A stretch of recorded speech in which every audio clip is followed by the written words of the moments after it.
row and back row, okay? Can we say graceful, graceful all together? 3, 2, 1! Graceful, graceful, graceful!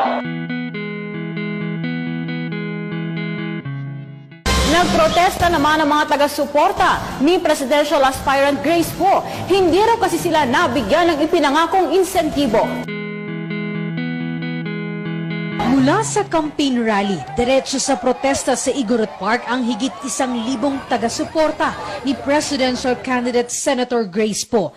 Inirereklamo nila na hindi daw sila nabigyan ng ipinangakong insentibo sa isinagawang campaign rally kahapon. Para kay Poe, 500 pesos ang ipinangakong ibibigay sa bawat isa. Sama ng loob namin sa mga ginagawa sa amin, nagpanggagamit, na ginagamit kami tapos pinapaalis kami kasi walang espasyo. Ma'am, kung sakasakali lang sana, pagod namin, may mga senior citizen, yung iba buntis, yung iba may mga dalang bata. Ngayon ma'am, wala kaming napala. Meron bang lumalabas na pera na gagamitin ng campaigners? Ma'am, ang sagot niya meron. Ngayon ma'am, kung sakali man na meron, sana man lang sana pamasahe, ibalik. Wala man lang, ma'am, pagod namin. Bili kayo ng t-shirt na puti. Kung walang t-shirt na puti,